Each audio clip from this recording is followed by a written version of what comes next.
പുഷ്പമച്ചാണ്ടി, secretary Mises രമണിയമ്മ, സദസ്സിലിരിക്കുന്ന Aksharasree അംഗങ്ങളെ, വിശിഷ്ടാതിഥികളെ, നിങ്ങൾക്കെല്ലാവർക്കും ഒരിക്കൽ കൂടെ എന്റെ പകയായി സ്വാഗതം.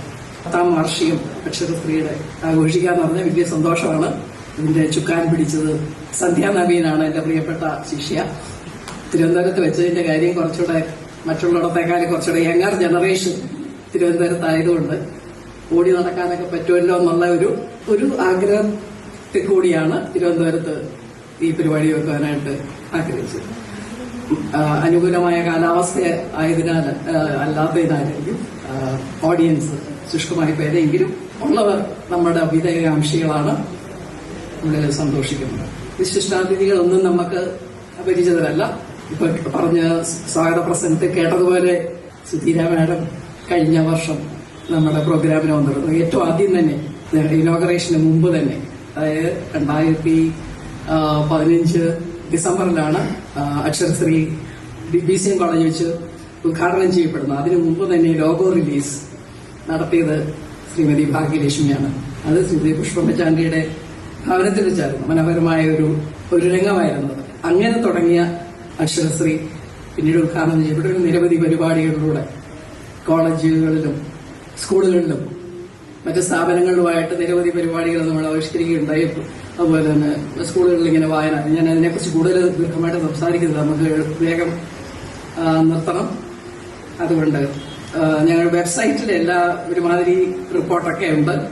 ഞാൻ അക്ഷരശ്രീ പ്രവർത്തനത്തെക്കുറിച്ച് ഓർക്കുമ്പോൾ കൽക്കട്ടയിലെ ബിഗ് ബനിയൻ ട്രീയെ കുറിച്ചാണ് ഓർക്കുന്നത്. പണ്ടൊരിക്കൽ കണ്ടിട്ടുള്ളത്. ഏക്കറുകളിൽ, എനിക്ക് 170 ഏക്കറുകളിൽ പടർന്നു കിടക്കുന്ന ഈ ആൽമരം, അതിന്റെ തായ് മരം ഏതാണെന്ന് ആർക്കും അറിഞ്ഞുകൂടാ. എന്ന് പറയുന്നതിന് കോട്ടയം ആസ്ഥാനമായി കോട്ടയത്തിൽ രജിസ്റ്റർ ചെയ്യപ്പെട്ട ഈ സംഘടന അതിന്റെ ഒരു ആൽമരം പോലെ വരണമെന്നാണ് ഞാൻ ആഗ്രഹിക്കുന്നത്.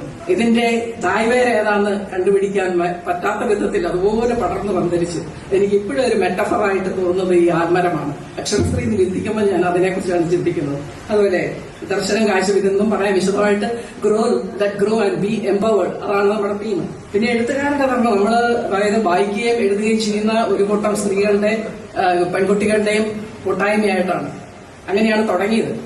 അതായത് ഞാനൊരു പുസ്തകം വായിച്ചാൽ മറ്റൊരാളുമായിട്ട് അത് പങ്കുവയ്ക്കണം, ഞാനൊരു സിനിമ കണ്ടാൽ മറ്റൊരാളായിട്ട് പങ്കുവയ്ക്കണം. ആ ഒരു ചെറിയ ഒരു ആശയത്തിൽ നിന്ന് തുടങ്ങിയതാണ് ഇങ്ങനെ ഈ രീതിയിൽ വന്നിരിക്കുന്നത്.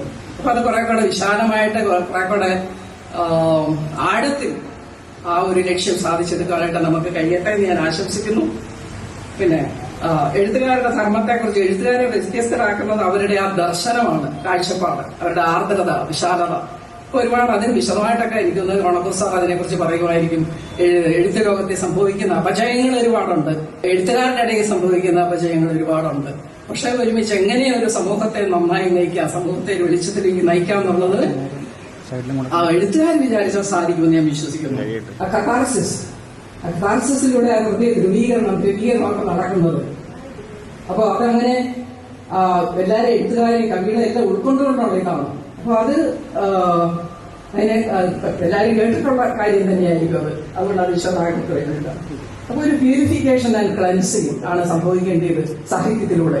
അത് സമൂഹത്തിൽ സംഭവിക്കണം. ആ പ്യൂരിഫിക്കേഷനും ആ ക്ലൻസിങ്ങും നമ്മുടെ മനസ്സിൽ സംഭവിച്ചാൽ പോരാ, സമൂഹത്തിലോട്ട് അത് വ്യാപിക്കണം എന്നുള്ളതാണ് ആഗ്രഹം.